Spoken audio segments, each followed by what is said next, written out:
Hey guys, I know it's been a while since I've made a video. I will explain why in a moment. I'm sure a lot of you know anyways. Sorry, I look like shit. But I've just got a lot to go over here, so I'm a little nervous to talk about it, so I'm just gonna put it in the corner while some gameplay goes on. So if I do finish this whole thing before the game ends, I will let the game play out for you guys. But before we do get into the video, number one, sorry, I know my lighting's all skewed. I have my entire thing and my notes and everything right here, and the white light kind of I can't really control it. I'm sorry. But before we do get into the video, please do not worry. This is not some super sad video like you know, the previous update video on Snowball and everything, so don't worry about that. And I'm also not trying to garner any sympathy or anything here. All I want to do is just talk about what's been going on with the past like year or so, and how it has affected the channel. Anyways, let's get into it. As you can tell, the channel has had its fair share of ups and downs this year. To begin with, it did start with the algorithm. After Snowball had passed, I wasn't uploading. You guys know all about that, and the content wasn't even as consistent before that because of everything that happened, all the death and suicide and all that stuff that happened the year prior to that. You guys don't know all about that. There's just a lot of things that happened in a very short period of time in my life. And anyways, at first it was the algorithm. Okay, this lighting's a little better. At first it was the algorithm. When I had first visited Ed in Belgium, like 6 months after Snowball had passed, I already had booked the vacation, and I definitely needed it. But I just didn't upload for 2 weeks, which is like the longest that I had ever gone without uploading. Since I can remember. After you guys know I upload 2 videos like pretty much every single day for years. And YouTube was like, fuck you, that's not normal. Ugh. The trip, for some reason, hit me the hardest algorithm-wise. But I still have hit the algorithm a few times throughout the year, and clearly the algorithm was not the only issue. And what I mean by that, or how it started really, is sometimes I would put so much effort into a video, the commentary, the gameplay, like funny moments, laughs, or just, like broing down deep talks with you guys and all that. And I would be like really, really, really proud of these videos. And I would like be really happy with that video because I would be excited because I know you guys would love it. Like I know a lot of people would get enjoyment out of the video. Because after being a content creator on Smite for probably over 8 years now, I have 4,500 videos, and like I'm super, super confident in my ability to tell if a video is going to do very well or if it's going to flop. I'm sure tons of other creators could say the exact same thing. Like, it's not rocket science, like it's just a stomp or someone getting shit on annoyed the whole time. People don't want to see it, as opposed to like one-shotting someone. The Rama ult, let's be real, like what you want to see. Like if you're enjoying yourself, the audience enjoys themselves. It goes both ways, obviously. So basically what happened was, when I wasn't in the algorithm and I uploaded these videos that I was so happy with, I got really, really disheartened after the trip back from Belgium. That's when it started, and they're just videos that I put my heart into. And because of the algorithm, when I wasn't in it, like it would go weeks or even months at a time, and I'd get so down thinking that there was just nothing I could do about it. Like I would try so many things, and it just felt like nothing I could do would change it, because at that time, it was the algorithm. So I started putting, less effort into my videos because I thought nothing could change. Some videos I would get very easily agitated. I would complain more because of this little self-destructive path that I began walking with this stupid algorithm shit at the beginning. And a few times after that, I still hit the algorithm again. Like, a couple times I did hit it, I think. I don't know how many, but I know that I was kind of back on it. But um when I did hit the algorithm, per se, maybe 1 or 2 videos would just pop off by chance because of the idea of the video. You know, like the video itself would be like a cool concept, like me facing the best person at this or something like that. And that particular day, like let's say all week I would try and put my heart and soul into videos, and they wouldn't get much attention, and 1 or 2 videos I would upload and I would be complaining, or I would be, just angry than I normally am, because, I was in the belief that no matter how hard I tried, nothing was going to change, because again, I assumed it was just the algorithm. So when people would see these, they would just see me as, oh, I haven't changed. I've just been complaining and I'm just angry. And, I kind of stab myself with that, when in reality, I'm obviously to blame as well. It just took me a while to realize it, because I was getting less views and I was just reading less comments. I had so much less motivation. I had less people commenting, just telling me the truth about, why they're not interested in watching, whether it be things you don't like, my attitude, gameplay, anything. So I don't know, like maybe it's because I wasn't getting that feedback, or I was just in my own head or something, so it just didn't make sense at the time that it could have been me. It didn't feel fair at the time, and I just kind of felt hopeless as shit, which obviously spilt into the content and made it, do the spiral even more out of control. So, with all that said, this is where it kind of spilled into my real life. For context, I know this is a heavy subject that I am nervous to talk about, but a lot of people haven't known it, but I've been on like heavy antidepressants for like 6 to 7 years. Like basically, when YouTube started to become my job, I had to watch, at that time, all my friends going to university, and I was deciding if I wanted to.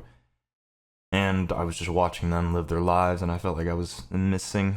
I was, missing out, and they were living their lives. I sat at home, like, alone, and, I eventually admitted, like, I was depressed, and was missing out. Like, I felt like I was missing out on part of my life.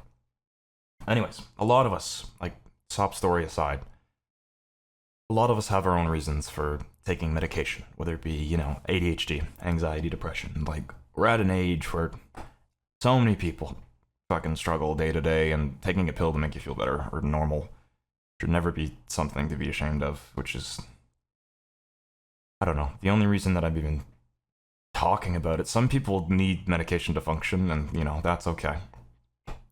Like, 10 years ago, I would have been embarrassed to talk about it, but nowadays it just seems like normal, like therapy and stuff.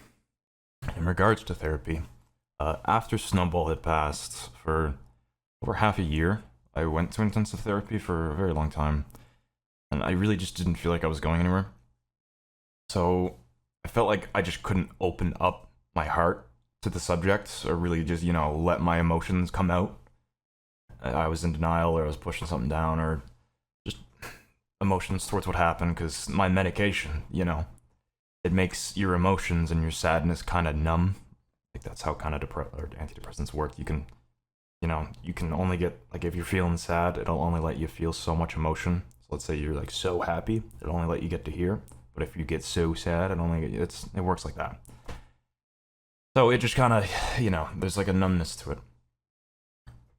And because of that, I decided maybe the best course of action would be to stop taking my medication. And it did. It helped at first. I was trying to find myself, and I would express how it like really felt. I was a lot more emotional for a long time. Like, I would cry like all the time, and I feel like it was important, because it let me let out what I had bottled up inside at the time, and it's a good thing, because keeping things down and smothering things only leads to further sadness or mental illness down the line, and you'll never get past something, whether it be death or trauma, things like that. Like, it's a natural part of healing. It was good for a while, but you know, after that, sadness just didn't seem to go away after a very long time, and I didn't want to feel it anymore. Uh, a little like a while ago, and you guys know about that. So I noticed when I casually drank, I would kind of forget about things, you know, like even for a night, and that's when the drinking just kind of got into motion back then. And I used to just replace the numbness from fucking medication with alcohol, and I just replaced that numbness, and it was stupid, like, which obviously dangerous and dumb. It was also a terrible idea because it was also a self-destructive cycle of being angry at myself for not wanting to think about it, thinking I was drinking to not care about him, which made me even more emotional. It just, yeah, it would come full circle. Anyways, you know the rest. I went to rehab, AA, all that shit. I got better. I got help. And for a time it was good, but as summer went on, that feeling of why I started the medication to begin with, like, came back. Like, I just sleep all day, doing nothing, you know, not seeing anyone. Having just zero motivation to even really, you know, get better at the game, for commentary, to, you know, just doing the bare minimum to fucking survive. And so I kind of reminded myself to, you know, smack myself in the ass and remind myself that, you know, nothing's gonna change unless you take action. So sitting around doing nothing is only gonna make things worse. I decided to start taking my medication again about a month ago. I know now that I need it to better myself and, you know, shoot my life in the right direction again. I've also struggled a lot with anger issues when I was growing up, and the medication kind of also helped with that. That's the main reason why you would see some of my videos where I'd be really quick to anger or complain about stupid mundane things that I wouldn't even notice. Like, I genuinely just, it didn't seem like it was a big deal to me at all. Like, it was like, oh, I'm just mentioning this, when in reality it's like I can't see it because, I don't know, like, I'm just in my own head overthinking it and, you know, not thinking it's a big deal. But one of the things that I took out of that therapy was finding my view of purpose in my life when I was really depressed. And the main thing I found is the I feel like an emotion. I don't know how to describe it. There's definitely a word for it, but when, I don't know if it's apathy or something, but when you make someone happy, or I teach them something, or I help them, or make them laugh, you know, that, and that, like, YouTube amplified that feeling, and I felt like that was my purpose, or what gave me purpose, you know.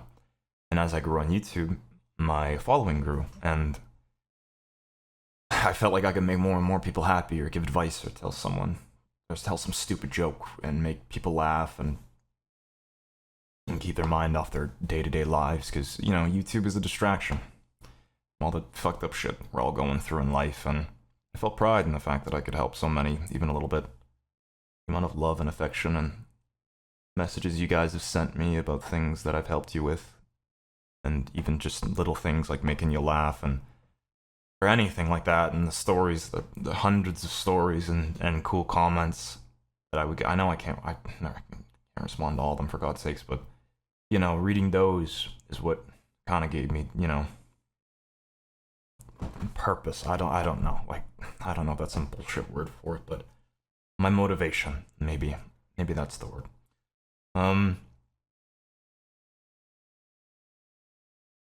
But yeah, it's,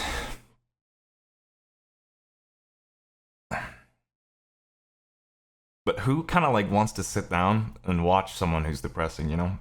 Like, how can I give others advice, like, when I can't even help myself, or like take my own advice? Like, I kind of feel worthless, you know? Anyways, I want this to change. Regardless of the views, I'm gonna be trying my ass off. I'm back on medication. It's still taking its toll on me, like, so just bear with me for like another 2 weeks, because I've been on it for like a month, and it takes 6 weeks to feel normal again, or so. I'm also going sober for quite a while. Just focusing non-stop on my content, no quality over quantity, and I'm gonna be streaming for every day for a month straight, starting from Monday, I think. So, if you are willing to give me a chance, I promise I will be trying my hardest from this point on. By all means, you have absolutely no obligation to watch. If you think I've changed, if you don't like me, my personality, my gameplay, or something, that is completely fine, and I do not blame you at all. I understand. If you do continue to watch for the next bit, I would be so grateful. If you noticed something that you don't like in a particular video, I complain too much, I throw a game like an idiot, or it's not enjoyable to watch, or like I look stupid, or anything, just I would beg you to be honest with me, and just like, the only way I can improve is if I'm aware of it, and I can take the honesty, trust me, I've been doing it my entire career. Anyways, I know this was a hefty subject, and I'm sorry. I just feel like I owe it to you guys to explain the situation and everything that's happened in the past while, because I know I've been different, and it feels kind of dumb to just change and, you know, not explain yourself, and, you know, all my unworthy content I've created over the past little bit, so. Yeah, videos will be returning here tomorrow. I'll be recording. And then streams, I'll be streaming every day from Monday until at least a month. So you guys can forgive me. I'll see you in the next video. Peace.